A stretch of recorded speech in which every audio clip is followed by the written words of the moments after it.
Main use है MS Excel का कि हम उसमें टेबुलर डाटा को लिखते हैं, यूज करते हैं, जहाँ पे कैलकुलेशन से रिलेटेड कुछ वर्क हो।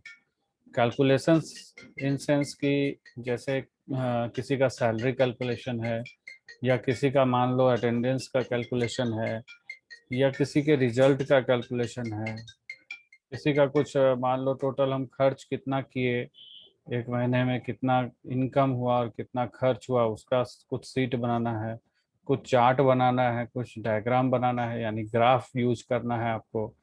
तो जहाँ भी डाटा से रिलेटेड, आंकड़ा से रिलेटेड है ना, उसको आंकड़ा बोलते हैं, सैंपल्स बोल सकते हो, या पॉपुलेशंस बोल सकते हो, या डिफरेंट स्मॉल इंडिविजुअल यूनिट्स जो होगा कंप्यूटर में, तो न्यूमेरिकल डाटा भी हो सकता है, अल्फ़ाबेटिकल डाटा भी हो सकता है। तो इन सारे डाटा के मैनिपुलेशन के लिए, डाटा के रिप्रेजेंटेशन के लिए, डाटा के कैलकुलेशन के लिए हम लोग MS एक्सेल का यूज करते हैं। और MS एक्सेल में हम लोग जो है सारा वर्क आसानी से कर सकते हैं। इसमें ऑलरेडी हमको एक ग्रिड बना हुआ रहता है, और वो ग्रिड रहता है रो और कॉलम के फॉर्मेट में। तो रो और कॉलम का फॉर्मेट करने का मतलब है कि इसमें देखो, ये MS एक्सेल का ओपनिंग स्क्रीन है, और ये 2007 का अपीयरेंस है। इसमें हम लोग देख पा रहे हैं सबसे ऊपर पे टाइटल बार है, फिर ये मेन्यू, डिफरेंट मेन्यू रिबन्स है, ये अलग अलग रिबन्स कहलाता है। इस रिबन में से होम रिबन है, और सबसे पहले यहाँ पे एक ऑफिस बटन है। ऑफिस बटन पे क्लिक करने से ये ऑफिस से रिलेटेड, मतलब मोस्ट कॉमनली यूज, जैसे फाइल को खोलना, फाइल को नया फाइल बनाना, पहले से बने हुए फाइल को खोलना, किसी भी फाइल को जो चेंज किए हैं उसको सेव करना, किसी सेव किए हुए फाइल को नए नाम से सेव करना, या PDF वगैरह बनाना। यहाँ पर देखो ये PDF है, तो हम इसको PDF वगैरह भी इसमें सेव एज करके बना सकते हैं। किसी भी फाइल को, MS एक्सेल के किसी भी सीट को हम लोग यहाँ से प्रिंट कर सकते हैं। उसके बाद प्रिपेयर करना है कुछ इसका, ईमेल वगैरह पे भेजना है, या इनक्रिप्ट करके डॉक्यूमेंट को यूज करना है, तो यहाँ पर से हम लोग प्रिपेयर से यूज करेंगे। सेंड से भी हम लोग ईमेल भेजते हैं, कोई भी मेरा फाइल है तो यहाँ से ईमेल भेज सकते हैं। पब्लिश करके भी हम लोग डॉक्यूमेंट का वर्क स्पेस वगैरह क्रिएट कर सकते हैं। और जब क्लोज करेंगे तो यहाँ से मेरा जो भी ओपन सीट है वो यहाँ से क्लोज हो जाएगा।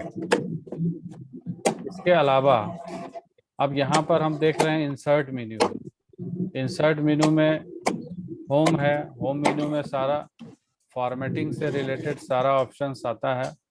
तो ये सब कुछ हम यूज कर सकते हैं, जैसे किसी भी बटन को, किसी भी पेज के किसी कंटेंट को, किसी सेल के कंटेंट को हम चाहें तो बोल्ड, इटालिक, या अंडरलाइंड, या और भी बहुत सारा जो भी ऑप्शंस है वो सब हम लोग सारा काम कर सकते हैं।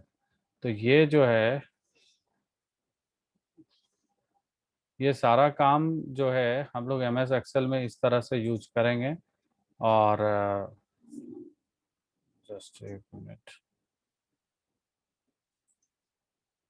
फिर देखो यहाँ पर है इंसर्ट मेन्यू। होम से रिलेटेड बताए ही कि सारा हम लोग डिफरेंट टाइप्स का फॉर्मेटिंग से रिलेटेड जो भी कुछ है, जैसे क्लिपबोर्ड है, फॉन्ट है, अलाइनमेंट है, नंबर है, स्टाइल्स है, सेल्स है, और एडिटिंग है, ये सब सारा ऑप्शंस जो है ये फॉर्मेटिंग से रिलेटेड हो रहा है। यहाँ पर इंसर्ट है, इस तरह से अलग अलग रिबन्स बना हुआ है। सारे रिबन्स के बाद ये जो हम लोग देख रहे हैं इसके नीचे, ये मेरा फंक्शन और फार्मूला, यानी फंक्शन बार उसको बोलते हैं।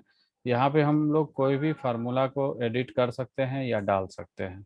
जिस सेल पे क्लिक करेंगे उस सेल का एड्रेस हमको यहाँ पे एड्रेस बार में, यानी नेम बॉक्स उसको बोला जाता है, तो नेम बॉक्स में वो एड्रेस शो करता है। जैसे अभी देखो D5 दिखा रहा है, D5 का क्या मतलब हुआ, तो D हो गया कॉलम का नेम, और 5 हो गया इसका रो का नंबर। तो जहां पर जाकर के वो क्रॉस होगा उसको हम लोग सेल बोलते हैं। और बाय डिफॉल्ट हमको MS एक्सेल 3 सीट दिया है, सीट 1, सीट 2 और सीट 3। इस तरह से तीनों सीट को हम यूज कर सकते हैं, और जिस सीट पर हमको काम करना है उस सीट को एक्टिव करके यूज कर सकते हैं। इसके अलावा भी नया सीट लाना है तो यहाँ से हम लोग सीट लाते हैं। सीट का फुल फॉर्म होता है वर्क सीट। MS एक्सेल में जो फाइल हम लोग बनाते हैं वो कंप्लीट फाइल जो है वो स्प्रेड सीट के नाम से जाना जाता है। और एक स्प्रेड सीट के अंदर बहुत सारा वर्कशीट वगैरह रहता है। एक तरह से स्प्रेड सीट को तुम एक वर्कबुक भी कह सकते हो। तो MS एक्सेल में हम लोग वर्कबुक बनाते हैं, और डिफरेंट वर्कबुक, एक वर्कबुक में बहुत सारा वर्कशीट हो सकता है, और प्रत्येक वर्कशीट के अंदर बहुत सारा रो और कॉलम्स हो सकता है। यहाँ पे जैसे देख रहे हैं ये एक सीट खुला है, एक सीट में बहुत सारा रो एंड कॉलम है। ये डिपेंड करता है MS एक्सेल के फॉर्मेट पर, वर्जन पे। जैसे ये 2007 वर्जन है तो इसमें total number of rose and columns जो है वो ज़्यादा है। MS एक्सेल के 2003 वाले वर्जन में रो एंड कॉलम की संख्या थोड़ी कम होती है। जैसे 256 कॉलम होता है उसमें, और रो होता है 65,536। ये जानने के लिए कि इस वर्जन में कितना है, तो हम लोग ये नेम बॉक्स पर, नेम बॉक्स के ठीक नीचे जो जो कॉर्नर है जहाँ पे ये दोनों मैच कर रहा है, ये रो नंबर और कॉलम नेम जहाँ पे मैच कर रहा है, इंटरसेक्ट हो रहा है, उस कॉर्नर पे बस क्लिक करोगे। जैसे ही क्लिक करके, अभी छोड़े नहीं है हम, बस क्लिक करके दावे रखे हैं अपने बटन को माउस के। तो इस तरह से हमको यहाँ पर दिखा रहा है 10, 48, 57 और 6, यानी कि इकाई, दहाई, सैकड़ा, हजार, इकाई, दहाई, सैकड़ा, हजार, 10,000, लाख, 10 लाख। 10,48,576 रो है, और 16,384 कॉलम है। तो ये एक सीट के अंदर रहता है। और इसी तरह का 3 सीट हमको बाय डिफॉल्ट दिया है। हम चाहें तो और भी बहुत सारा सीट इंसर्ट कर सकते हैं। जैसे क्लिक करेंगे तो सीट 4 आ गया। इसी तरह से सारा सीट हम लोग यूज कर सकते हैं। तो ये सारा सीट है, इसको वर्किंग एरिया बोलते हैं। इसके बाद नीचे में यहाँ पर देखिएगा ये स्टेटस बार है। यहाँ पर सबसे नीचे में टास्क बार के ठीक ऊपर जो अभी दिख रहा है, यहाँ पर आपका डॉक्यूमेंट का करंट स्टेटस दिखाता है कि कहाँ पर क्या है। जैसे रो एंड कॉलम्स का हम लोग यहाँ पर देखना चाहते हैं डिफरेंट व्यू में, तो यहाँ पर देखो व्यू है। जिस व्यू पर क्लिक करोगे तो आपके MS एक्सेल के इस फाइल को उस व्यू में ये रिप्रेजेंट करेगा, उस व्यू में दिखाएगा। तो इस तरह से हम लोग यहाँ पे डिफरेंट व्यूज को यूज कर सकते हैं। तो ये MS एक्सेल के सीट का अपीयरेंस है। इस अपीयरेंस के बाद हम लोग इसमें अब काम आगे करेंगे।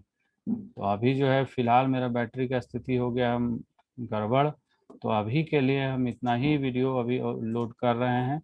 जैसे ही लाइट आएगा तुम लोग बने रहो, लाइट आएगा तो हम फिर से रिकनेक्ट होंगे। इन्वर्टर मेरा गड़बड़ा गया है सिस्टम का।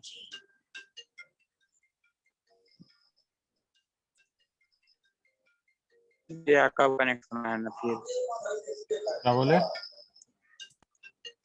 बोले सर फिर मैसेज भी जाना कब कनेक्ट होना है फिर बाद हाँ, में? दोबारा कनेक्ट होने का हम तुरंत फिर मैसेज दे देंगे। देखते रहना अभी जब तक टाइम है।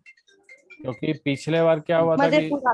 पिछले बार इसी तरह से हम क्लास ले रहे थे और बैटरी पूरा डिस्चार्ज हो गया था, तो जब शट डाउन किए थे तो पूरा का पूरा बैटरी लो, सिस्टम गड़बड़ा गया। बोला कि फिर से लीजिएगा ना तो मैसेज कर दीजिएगा।